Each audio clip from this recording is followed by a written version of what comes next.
Dan disinilah banyak nyawa melayang yang membuat energi negatifnya ini sangat kuat, guys. Halo guys, assalamualaikum, makasih wes mampir nak videoku. Kali ini aku mau membahas yang serem-serem nih guys. Dan buat kalian yang nonton video ini, aku harap kalian sudah siapin cemilan, siapin selimut dan peluk bantal. Karena kita akan bahas 5 tempat paling seram di Indonesia yang punya cerita di luar nalar. Apa saja itu, langsung kita ke ceritanya. Let's go! Rumah Sakit Bedah Tugu Semarang. Jadi nama Tugu itu diambil dari lokasi rumah sakitnya ini yang memang dekat dengan Tugu Muda di Semarang, guys. Monumen ini dibangun untuk mengenang pertempuran 5 hari di Semarang antara para pejuang Indonesia dan tentara Jepang. Sejarahnya, rumah sakit ini awalnya dibangun oleh tentara Belanda untuk mengobati para prajurit mereka, guys. Dan setelah kemerdekaan, bangunan ini sempat digunakan sebagai rumah sakit. Tapi karena udah tua dan enggak layak, akhirnya bangunan itu dibiarkan terbengkalai. Tapi bentar, biar kalian nggak salah paham ya, aku perjelas lagi. Yang aku bahas sekarang ini adalah Rumah Sakit Bedah Tugu yang sudah terbengkalai ya guys, bukan RSUD Tugu Rejo ya, karena sama-sama ada kata tugunya kan. Aku takut banyak yang salah paham nih di sini. Kalau RSUD Tugu Rejo kan ini sampai sekarang masih beroperasi ya guys. Nah, RSUD Tugu Rejo ini rumah sakit modern guys. Nah, yang aku bahas ini Rumah Sakit Bedah Tugu yang sudah terbengkalai. Oke ya, jadi beda ya, jangan sampai kalian salah paham. Kenapa rumah sakit ini dikenal angker? Ya karena usianya yang udah tua dan sejarah kelamnya guys. Jadi rumah sakit ini dulunya jadi tempat perawatan dan juga tempat meninggalnya banyak prajurit. Karena banyaknya nyawa yang meninggal di sana, apalagi dengan cara yang sangat tragis saat perang, energi negatifnya jadi sangat kuat. Wajar saja kalau banyak banget cerita horor yang muncul. Jadi guys, banyak banget saksi mata dan orang yang pernah melewati atau bahkan masuk ke dalam bangunan itu. Dan salah satu kisah yang paling sering diceritain adalah penampakan perawat Belanda dengan seragam kunonya. Jadi kisahnya, perawat ini meninggal saat merawat para prajurit yang terluka. Dan banyak yang bilang perawat ini masih bergentayangan karena merasa gagal menyelamatkan pasien-pasiennya. Ada juga saksi yang mengaku melihat penampakan sosok tentara Belanda yang berdiri di jendela lantai 2, seolah-olah sedang mengawasi jalan gitu loh guys. Bukan cuma itu, banyak juga yang mendengar suara-suara aneh seperti kayak suara rintihan, langkah kaki, atau bahkan suara troli dorong yang berdecit di lorong-lorong kosong, terutama pada malam hari. Nah, suara-suara ini sering banget didengar oleh warga sekitar yang lewat di depan bangunan itu, guys.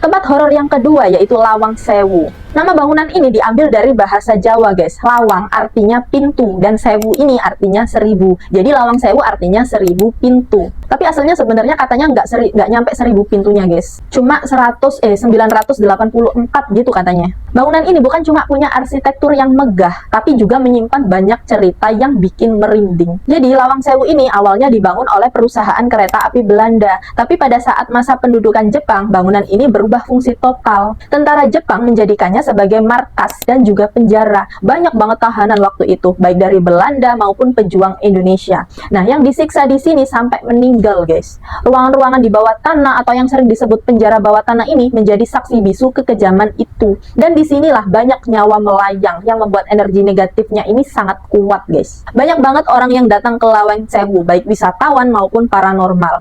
Dan mereka punya cerita yang sama. Penampakan yang paling sering diceritain itu hantu noni Belanda di lantai 2 guys. Jadi konon arwahnya ini masih penasaran dan sering menampakkan diri. Selain itu ada juga penampakan hantu prajurit Jepang yang sering terlihat di ruang penyiksaan, seolah-olah masih menjaga tempat itu. Salah satu kisah yang paling bikin merinding adalah tentang hantu tanpa kepala guys. Jadi banyak yang bilang kalau uji nyali di malam hari ini mereka pernah melihat sosok tanpa kepala sedang berjalan di lorong-lorong sempit, terutama di area penjara bawah tanah. Suara jeritan, tawa, dan juga tangisan sering terdengar guys, yang menambah kisah seram di Lawang Sewu. Terowongan Kasablanka ini terletak di Jalan Basuki Rahmat, Jakarta Timur, dan dibangun pada tahun 1987. Tujuan utamanya dibangunnya terowongan ini adalah untuk mengatasi kemacetan parah di kawasan tersebut dan mengurangi resiko kecelakaan di perlintasan kereta api. Jadi bisa dibilang pembangunan ini sangat membantu banget gitu loh guys. Tapi sayangnya, terowongan ini dibangun di atas lahan bekas kuburan massal yang dulunya ini adalah makam umum. Konon, nggak semua makam dipindahkan secara layak guys, makanya banyak arwah yang nggak tenang dan bergentayangan. Cerita paling terkenal di terowongan ini adalah penampakan kuntilanak merah. Jadi kuntilanak ini sering terlihat melayang di atas terowongan atau berdiri di pinggir jalan. Banyak banget pengendara motor yang mengaku melihatnya, bahkan ada yang sampai kecelakaan karena kaget guys. Dan kisah ini diperkuat oleh cerita warga yang bilang bahwa hantu itu adalah arwah seorang perempuan yang meninggal karena kecelakaan di sana. Selain penampakan, banyak juga pengendara pengendara yang mengalami kejadian aneh guys. Misalnya kayak mesin motor atau mobil yang tiba-tiba mati di dalam terowongan tanpa sebab. Padahal kendaraan dalam kondisi prima waktu itu, tapi tiba-tiba aja langsung mati lep gitu loh. Dan hal ini sering banget terjadi, terutama di malam hari. Nah, karena banyaknya kejadian aneh ini, muncul kepercayaan di kalangan pengendara bahwa mereka harus membunyikan klakson 3 kali saat melewati terowongan ini sebagai tanda permisi atau salam. Selanjutnya yaitu Jembatan Merah Surabaya. Jembatan Merah ini terletak di Jalan Jembatan Merah Surabaya ya guys, dan membentang di atas Sungai Kalimas. Jembatan ini dibangun sekitar abad ke-19 dan ini menjadi salah satu jembatan tertua dan paling bersejarah di Surabaya.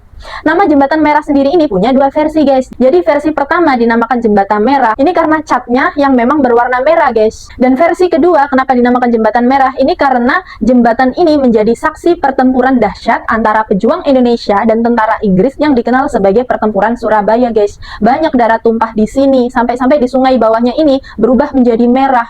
Itulah kenapa banyak yang bilang jembatan ini menyimpan energi negatif yang sangat kuat. Ada banyak sekali cerita horor dari orang-orang yang pernah melintasi jembatan ini, dan salah satu kisah yang paling terkenal adalah penampakan hantu perempuan yang memakai pakaian zaman dulu guys. Banyak yang bilang hantu ini adalah arwah pejuang yang bunuh diri karena putus asa setelah melihat banyak rekan-rekannya gugur. Dan beberapa pengendara motor dan mobil ini sering banget melihat sosok ini berdiri di atas jembatan, lalu tiba-tiba menghilang atau bahkan melompat dia ke sungai.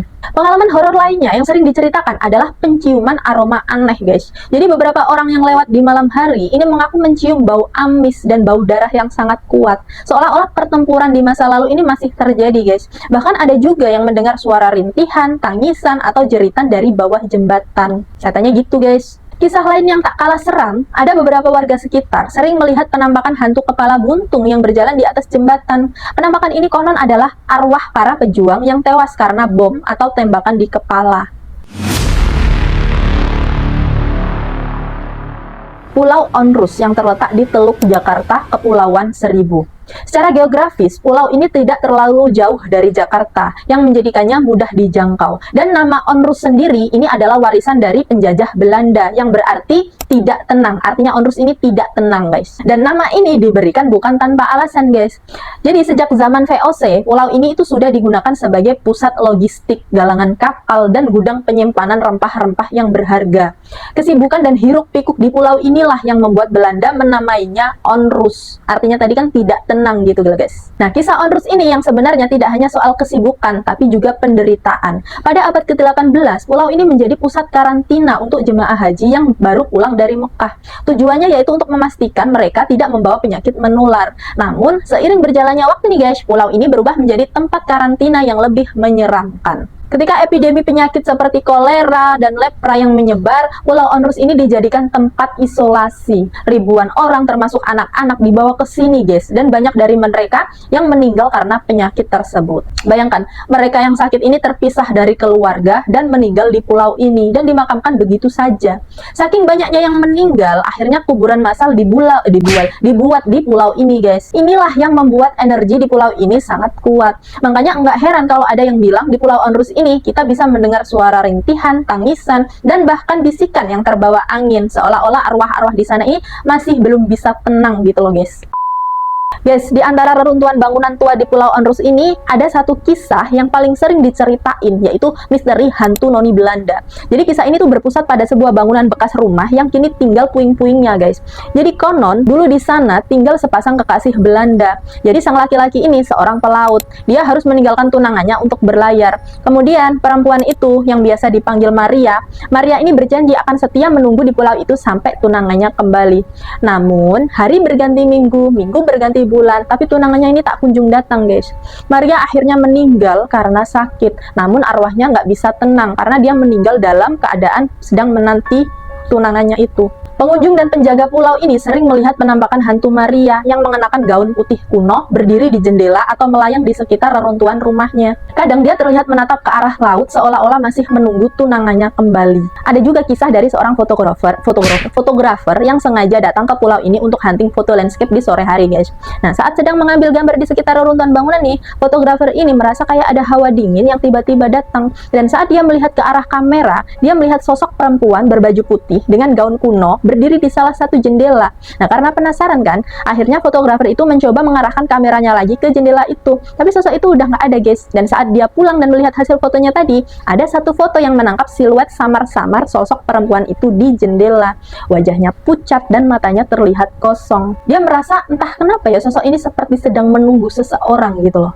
Ada lagi kisah lain, dan kisah ini datang dari sekelompok mahasiswa yang pernah melakukan penelitian di pulau ini. Jadi mereka mendirikan tenda kan di dekat area makam. Kemudian di tengah malam, mereka terbangun karena mendengar suara tangisan perempuan yang sangat pilu. Suara itu terdengar sangat dekat, seolah-olah berada di belakang tenda mereka. Dan ketika salah satu dari mereka memberanikan diri untuk melihat, gak ada siapa-siapa, guys. Tapi tangisan itu terus terdengar gitu sampai pagi. Dan salah satu dari mereka bahkan mengaku melihat bayangan hitam bergerak cepat di antara pohon-pohon. Ada lagi kisah lain yang datang dari seorang konten kreator. Jadi, seorang konten kreator ini datang ke pulau ini untuk membuat video kan. Nah, saat berjalan di dekat area makam dan reruntuhan, dia ini mencium kayak bau amis yang sangat kuat gitu loh, guys. Seperti bau darah. Dan beberapa langkah kemudian, bau itu berubah menjadi wangi bunga melati yang sangat pekat. Seolah-olah ada yang menabur bunga di sekitar mereka karena saking wanginya. Nah, menurut juru kunci pulau ini, bau-bauan ini adalah tanda bahwa ada makhluk gaib yang sedang melintas atau menunjukkan keberadaannya. Gitu, guys.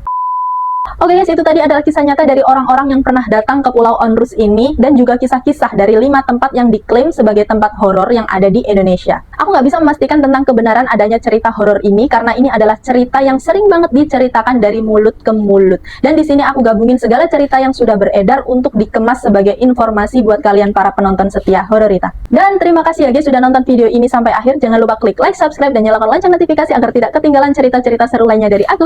Jangan lupa komen di bawah ya, selanjutnya kita bahas tentang apa. Dan terima kasih guys, sampai jumpa di video Hororita selanjutnya. Bye bye, assalamualaikum.